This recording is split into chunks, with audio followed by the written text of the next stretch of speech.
vamos falar porque nós não estamos esperançosas. Minha amiga, começando com você, dê aí uma das razões pelas quais você acha que vai dar ruim, né?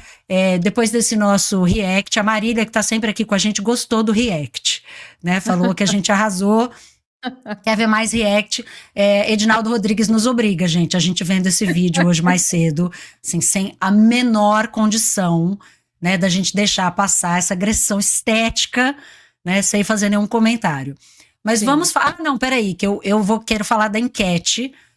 Antes da gente seguir, resultado da enquete que era: Ancelotti é um erro ou um acerto na seleção?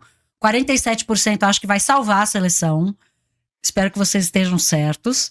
30% tenho minhas dúvidas e 21% enterra de vez, né? Pode botar aquela carinha do Edinaldo de velório, do vídeo, né? E começar o funeral da seleção brasileira. Mas vamos lá, minha amiga, vamos falar Então, sobre por que vai dar ruim. A maioria não tem certeza, né? A maioria tem dúvida ou a certeza de que enterra de vez, né? A maioria é isso, assim. Eu acho que o Edinaldo acreditou que ele ia anunciar isso, ia ser uma grande unanimidade, e ele ia ser carregado. E não vai ser assim, porque ao contrário do que ele disse no vídeo, ninguém está com paciência, ninguém está alegre, a gente está muito desconfiados e desconfiadas da seleção, né? Existe uma coisa, um elo que se perdeu entre a seleção e a massa. A seleção treina praticamente escondido. Na última data FIFA, as pessoas tinham que escalar muro, crianças, para tentar chegar perto da seleção. Os jogadores raramente chegam perto das pessoas. Quem tem acesso ao circo da CBF são empresários. Negócios são feitos ali. Todo mundo sabe disso. Então, é uma seleção que muita gente fala assim, são bilionários. Nem me importa tanto, assim, os números do futebol são esses. Os caras ganham bem porque eles se destacam. Está tudo certo. A questão não é o fato deles serem bilionários, a questão é o fato de que a CBF separou a seleção da massa. E transparece uma arrogância que, assim, eu vejo as outras seleções sul-americanas em campo, os estádios são em delírio. Quando a gente jogou contra a Argentina, eu te mandei uma mensagem: antes do jogo começar, perdemos, porque o estádio estava junto com o time. Você via isso. Aqui, o que a gente tem hoje é um negócio que chama Movimento Verde e Amarelo, é uma camisa zebrada. Ai, meu Deus. É um adestramento de torcer. Agora todo mundo levanta a bandeirinha, agora senta, agora vamos cantar com muito orgulho, com muito amor, agora para lá, agora para cá. É um troço. Não, amiga, é muito sapatênis. É um movimento sapatênis. É muito sapatênis. Isso virou a torcida privatizada, porque eles têm apoio, sei lá eu de quem. É a privatização de todas as coisas, até da forma que a gente torce. Então, assim, isso para mim enquanto isso não for desfeito, a gente não vai chegar longe. Não vamos, porque tem uma coisa muito falsa em relação ao que essa seleção virou. Vou nem falar da camisa amarela. Eu não vou nem falar da camisa amarela, Alicia. Não vou, porque eu vou me concentrar num ambiente de pistolas, tá? Pistola só aqui.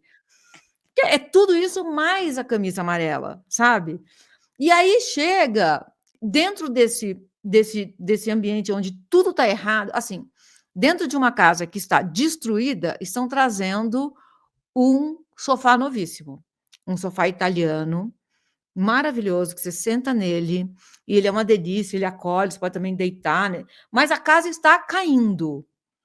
Mas coloca esse sofá ali, e esse sofá vai revigorar a casa inteira. Não vai. Não vai. Ainda vamos falar do campo. Eu ainda quero analisar taticamente o que pode acontecer, mas quero te ouvir também. Não, eu concordo com você. Eu amo a analogia do sofá na casa caindo, né? Porque assim, eu consigo ver os escombros da CBF, e aí eu fico pensando, né? Por isso que eu acho sinceramente, acho que o Ancelotti não sabe onde ele está se metendo em relação ao país, em relação à CBF. Porque assim, vamos imaginar, né? Ancelotti começa a falar com pessoas na CBF, começa a falar com o Rodrigo Caetano, com o Juan, com quem tá lá, porque ele daqui 2 semanas tem que convocar a seleção brasileira. Muito bem. Qual é a confiabilidade, qual é o nível de segurança que você pode ter, se você não sabe se o presidente estará lá daqui a um mês. Porque assim, o presidente cai, né? Dependendo de como isso for decidido, né? Vamos lá, informações, né, questões práticas. Se a questão que está sendo julgada no STF, se chegarem à conclusão de que o acordo fechado com o Ministério Público não tem validade, é inconstitucional, cai a eleição. Então não cai só o Edinaldo, caem Edinaldo e seus vice-presidentes. Muito provavelmente entra um interventor na CBF, que foi o que aconteceu quando o Edinaldo foi destituído da primeira vez.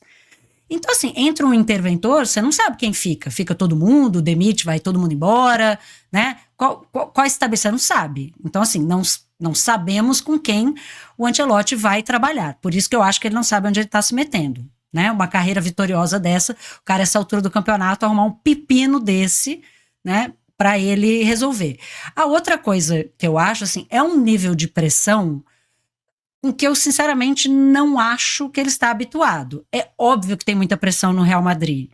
Gente, ele ganhou mais de 250 jogos em 350 partidas disputadas pelo Real Madrid. Ele ganhou 15 títulos no Real Madrid, sendo 3 ligas dos campeões, e ele está sendo mandado embora um ano antes do fim do contrato, porque o time não está bem.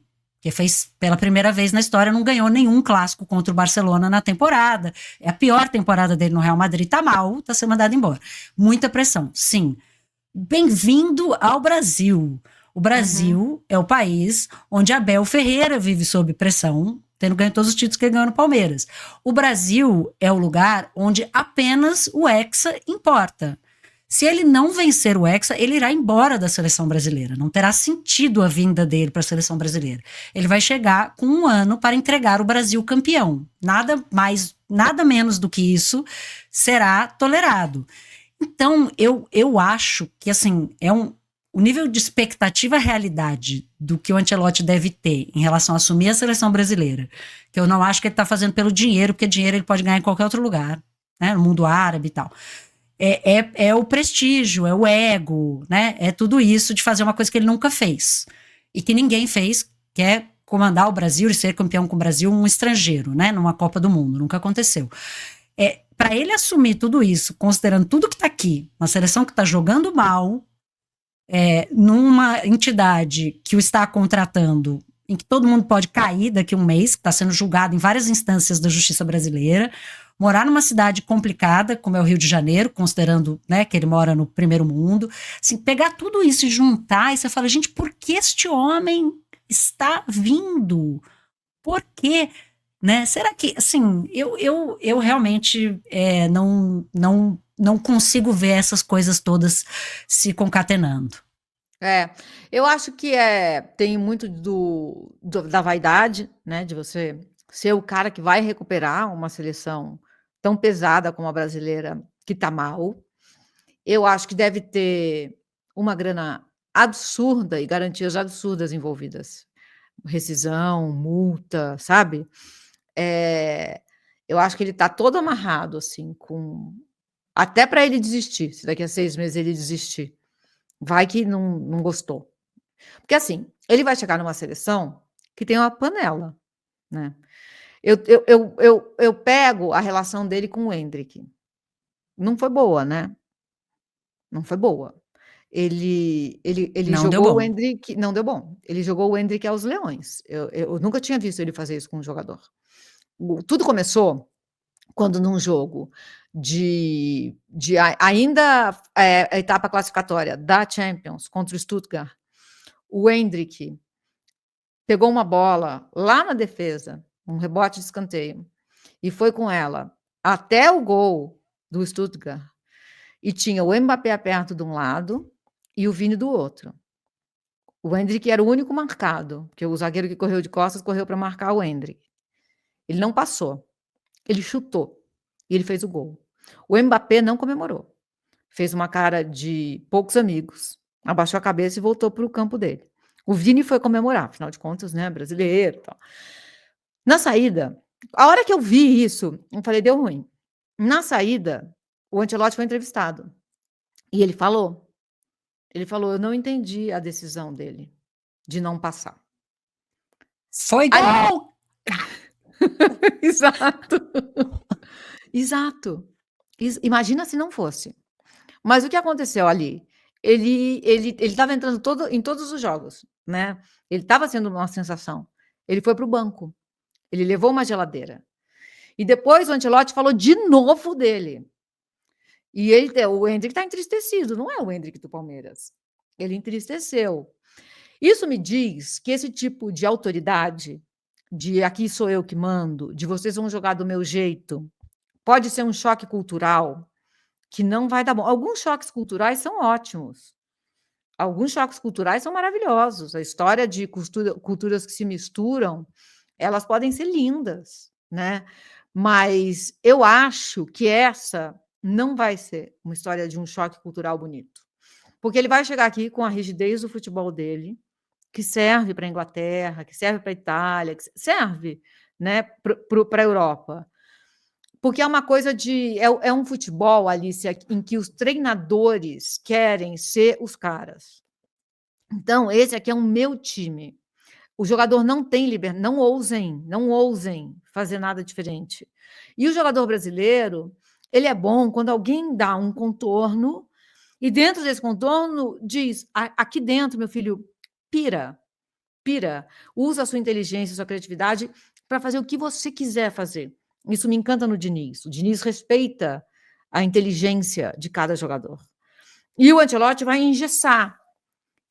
Como vai ser esse encontro com a panela e como vai ser esse engessamento? A chance de dar bom é muito pequena. Pode dar? Pode. A gente tem jogadores muito bons, ele é um treinador muito bom, e a gente é uma seleção muito campeã. A camisa pesa, pode dar bom. Mas não vai dar. A gente precisa de algum materialismo histórico para chegar a essa conclusão, né? E tem vários comentários aqui, eu vou passar um pouquinho pelos comentários também, porque o pessoal está falando aqui da questão dentro de campo, né? E eu acho esse choque cultural não necessariamente fadado ao fracasso, mas eu acho que, no mínimo, é um choque cultural que precisaria de tempo para dar bom. Assim como eu acho assim, o Diniz é um choque cultural.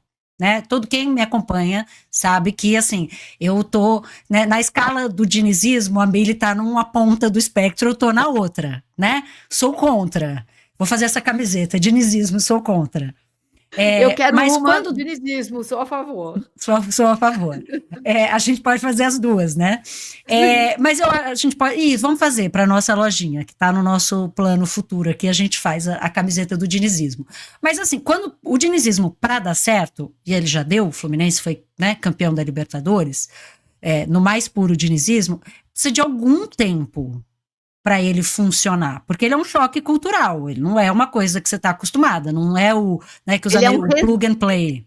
Eu entendo o que você está falando, mas eu vou dizer assim, ele é um resgate cultural, não um choque cultural. Olha ela, gente, resgatando o que o Brasil deveria ser, o futebol brasileiro deveria ser, é isso. Então, mas ele é uma coisa que é diferente. Então, assim, você precisa de um tempo de adaptação. O que o Ancelotti, ainda que o que o Ancelotti queira fazer, funcione, seja eficaz, papapá, assim, tem um mínimo de tempo que você precisa para você implementar uma coisa diferente. E a gente está falando de um treinador que não conhece o futebol brasileiro, não conhece jogadores brasileiros atuando na Europa. Diferente, completamente diferente. A realidade do futebol brasileiro é completamente diferente de você ter jogadores brasileiros atuando na Europa. Ele não conhece. Aí ele vai chegar aqui e isso vai ter que funcionar. Bom, ele tem 2 semanas para a primeira convocação, tem 2 jogos de data FIFA, né? Tem ali 1 semana com os jogadores no máximo. E, gente, mas assim, tem meia dúzia de jogos daqui até a Copa do Mundo para isso funcionar. Sabe? Isso que para mim, então assim, é um grande nome. É um grande nome. 2 anos atrás, eu teria muito mais fé, né, de que esse negócio pudesse dar bom. Mas assim, meio que Doneida já chegar e, sabe, plug and play, que nem os gringos falam, assim, já chega, já bota e sai tudo funcionando. Eu não sei. Tem um comentário da Marília aqui, que ela fala, deixa eu ver aqui, do futebol brasileiro, perguntando se ele sabe quantos gols se perdem aqui no futebol. Deixa eu ver aqui, ó, Marília. Quero ver o Ancelotti vendo o tanto de gols perdidos no futebol brasileiro. E aí falando, só a Alice está feliz nessa rodada, Mili. Se bem que o meu leão do PC me salvou do desgosto do meu tricolor de São Paulo, que realmente estava ali arrancando aquele empatezinho com o Palmeiras até o final. Mas tem essa questão do futebol brasileiro, né? A Mari, que está sempre aqui com a gente também, falando, né? Ela está acreditando que o Ancelotti vai fugir da força de Neymar pai e Neymar filho, e falou que na primeira oportunidade vai mandar ele sentar e ficar quietinho, tá acreditando e torcendo. Então, se for isso, as chances aumentam. Mas o que a gente sabe é que o Jesus teria sido vetado pelos Neymares. Se o Jesus foi vetado pelos Neymares, o Ancelotti só chega porque ele foi aprovado pelos Neymares. Em que circunstância ele teria sido aprovado? A de convocar o cara, né? Então, eu acho que ele já chega se submetendo à panela. É isso que me parece. Eu fico na dúvida se assim, o quanto assim, ele precisou responder essa pergunta na entrevista de emprego ou não, porque acho que diferente do Jesus, ele tem mais moral nessa negociação, e o quanto ele pode responder qualquer coisa e no final fazer o que ele quiser, porque ele é o Ancelotti, não sei se ele vai se... Não sei, tenho minhas dúvidas, né? Mas quero ler o comentário aqui também do Marcelo. Olá, amigas, Marcelo, bem-vindo. O Brasil tem sim suas questões, assim como aqui na quebrada, desse lado do CEP. Creio que de todos os empecilhos do Ancelotti, esse da violência será resolvido com esses milhões. Pois é, né, cara? Assim, o Brasil é um país tão desigual que aí o cara chega ganhando tantos milhões que ele pode andar num carro blindado. Mas sim, é isso, né? Você imagina, né? É isso, o Rossi tomou 4 tiros no carro. Você chega em casa e tomar, né? Seu carro alvejado. Né? O Ancelotti tem um cara de 65 anos chegando aqui agora. Né? Imagina acontece uma parada dessa, porque infelizmente é a realidade de um Brasil desigual, né? A violência é a realidade de um país como o nosso. Então, né, tenho minhas dúvidas como é que vai ser lidar com isso no dia a dia para alguém que vem do primeiro mundo, está acostumado com uma realidade completamente diferente, né?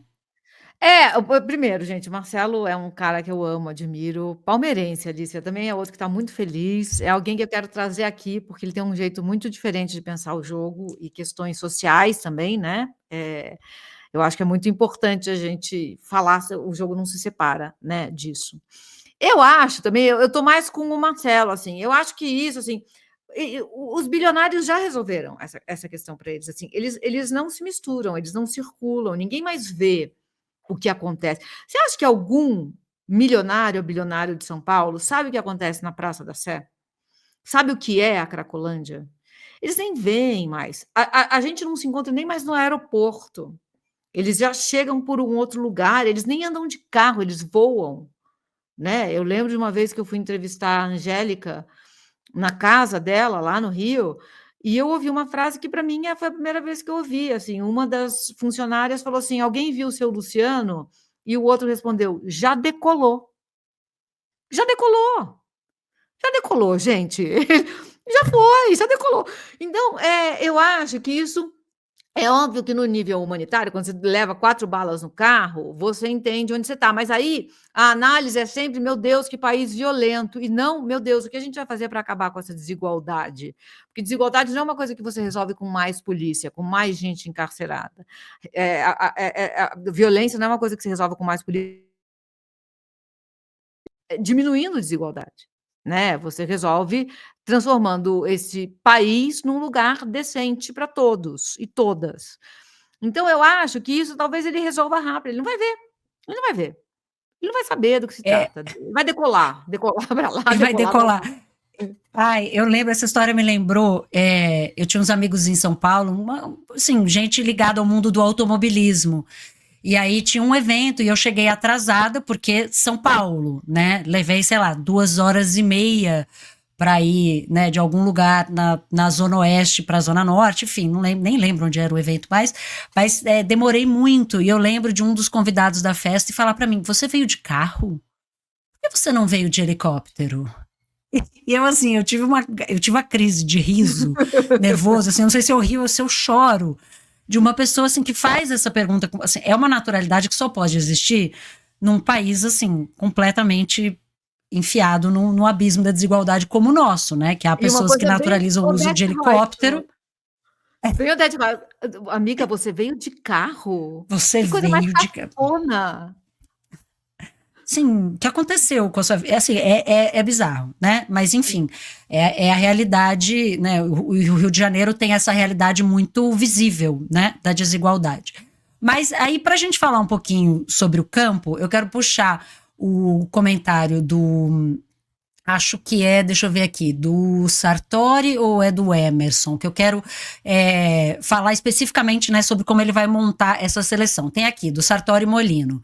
Dúvidas. Carlos se submeterá aos anseios da dupla Neymar pai e Neymar filho. Tem vários comentários aqui falando sobre a Neymar SA. E mais, a seleção jogará com 3, 4 ou 5 zagueiros.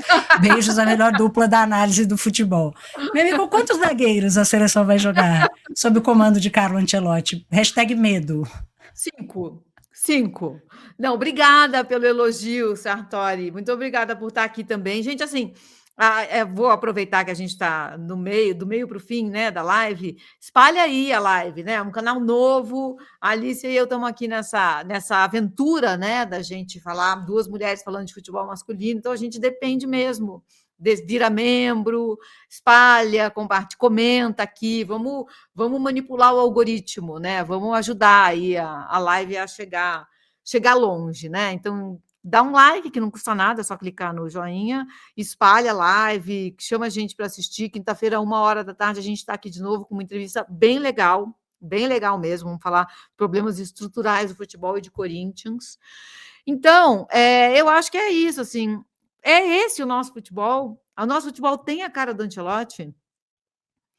Não tem. Vai ganhar com 5 zagueiros? Não sei, eu acho que não. A minha análise é não, vai dar ruim, mas somos isso num campo de futebol? Eu acho que não, sabe? Jorge Jesus me atrairia mais.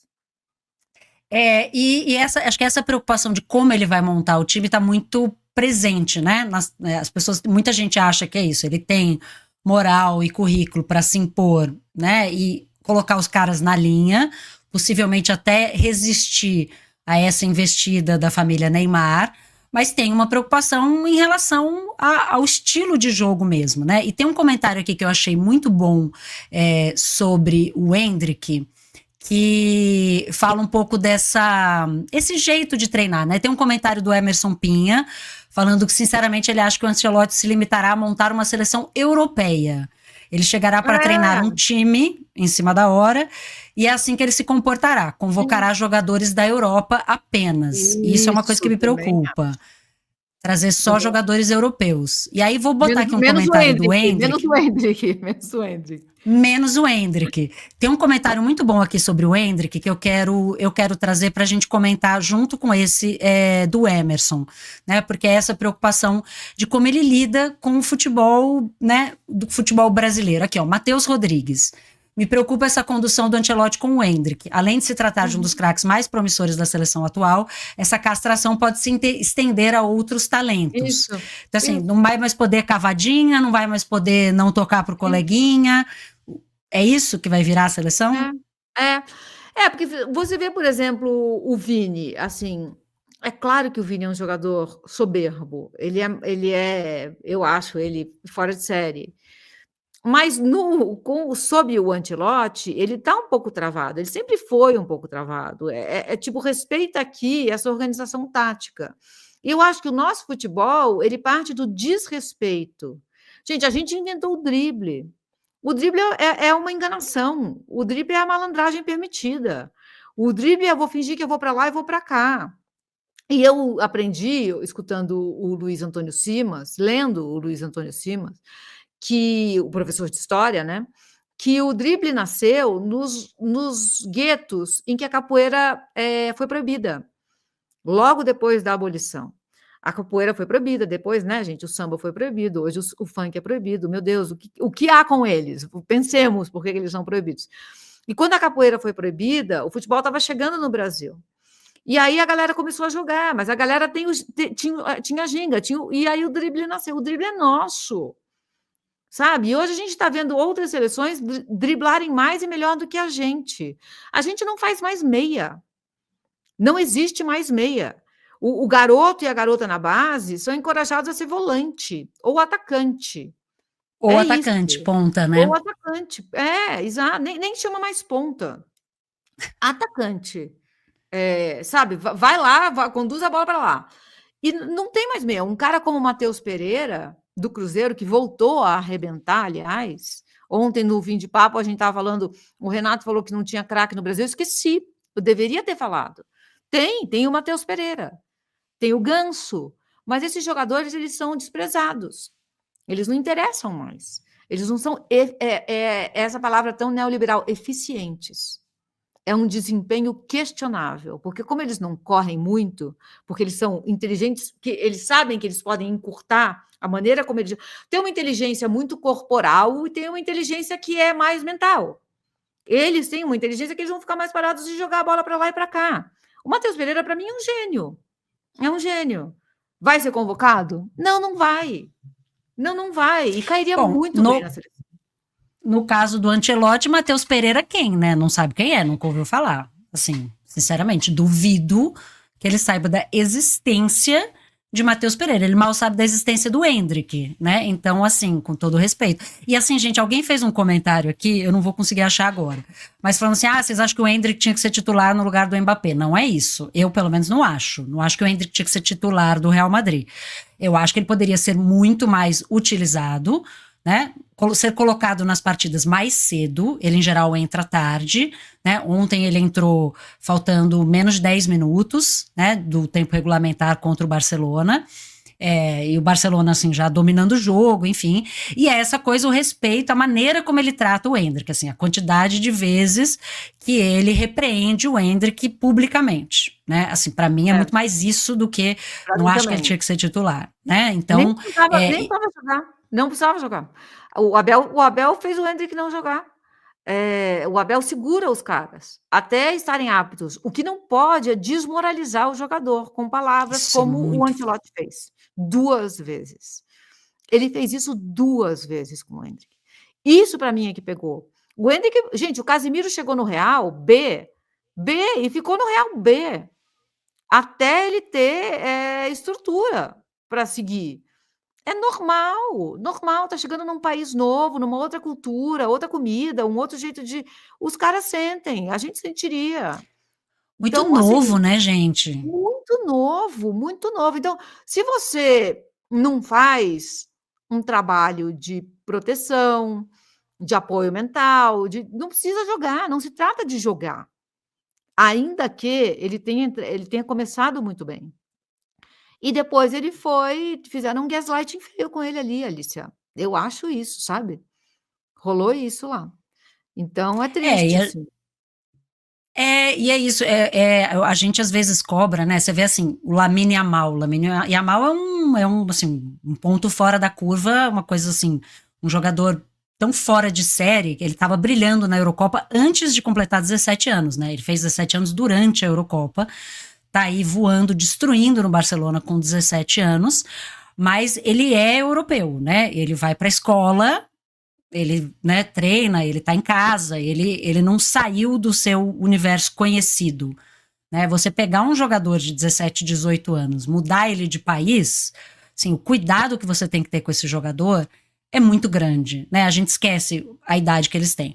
Mas voltando, né, porque a gente acha, assim, para essa preocupação, eu tô muito com um comentário da Susan aqui, né, falando que o Ancelotti é um técnico muito bom europeu, mas tem pensamentos muito distantes do futebol sul-americano. A seleção se distancia mais do brasileiro. E aí a gente pega um ponto que é crucial aqui, que é esse distanciamento da seleção e do brasileiro e a brasileira médios, né? Das pessoas que acompanham o futebol. Não à toa tem um comentário da Mônica Gomes Vasco falando: eu quero que a seleção se lasque, né? Tá nem aí Então, para a seleção. é isso aí, é isso aí. E a CBF finge que tá tudo bem. Finge que a gente não se distanciou, que a gente ainda torce, que a gente ainda vibra. Quem usa a camisa da seleção, gente, assim, é óbvio que há exceções, tá? Mas quando a gente vê a camisa da seleção usada fartamente, é em manifestação de extrema-direita, que são manifestações fascistas. É nesse ambiente que a camisa da seleção é vista a fartar. No mais, ela é raramente vista. A azul um pouco mais, talvez, em ambientes dignos, mas fora isso, a camisa da sele a gente não liga mais para a seleção. E isso é um diagnóstico que precisa ser feito. Se você está em Nárnia falando: "Obrigada pela paciência, está todo mundo querendo, todo mundo olhando para se você está em Nárnia, para resolver um problema, você precisa encarar o problema. Você precisa primeiro, Saber diagnosticar o qual ele é, né? primeiro você precisa fazer o diagnóstico. Diagnosticado, você tem que nomear. Nomeando, você tem que encarar. E aí você pode mudar. A seleção nem fez o CBF nem fez o diagnóstico. Ou, Alice, ela não está nem aí para esse diagnóstico. Danem-se vocês. Danem-se vocês. O que importa aqui é o dinheiro que entra. E entra, hein? E entra. Entra muito dinheiro.